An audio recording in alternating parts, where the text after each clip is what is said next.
America এমন একটি প্রতিরক্ষা ব্যবস্থা তৈরি করছে যা এতদিন শুধু সিনেমাতেই সম্ভব বলে মনে হতো।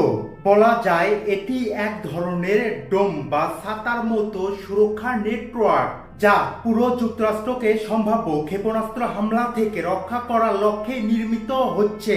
তবে এটি কোনো লোহার ঢাল নয়, বরং স্যাটেলাইট, যুদ্ধ জাহাজ, গ্রাউন্ড রাডার এবং স্পেস বেস সেন্সর দিয়ে তৈরি এক বিশাল প্রতিরক্ষা জাল।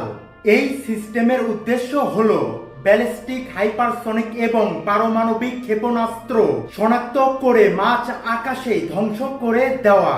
প্রকল্পটির নাম দেওয়া হয়েছে দ্য গোল্ডেন ডোম। প্রথম দিকে একে অনেকে আয়রন ডোম এর উন্নত সংস্করণ বললেও পরে অফিসিয়ালি এটিকে স্বতন্ত্র প্রকল্প হিসাবে স্বীকৃতি দেওয়া হয়। ধারণা করা হচ্ছে প্রকল্পটির খরচ প্রায় 175 বিলিয়ন মার্কিন ডলার পর্যন্ত হতে পারে। বিশেষজ্ঞদের মতে এর রক্ষণাবেক্ষণ ব্যয় বিশাল হবে, যা দৈনন্দিনভাবে বিপুল অর্থ ব্যয় সৃষ্টি করতে পারে। এজন্য সমালোচকরা প্রশ্ন তুলেছে, প্রতিদিন কোনো আক্রমণ না হয়েও এত বড় বিনিয়োগ কতটা উপযুক্ত।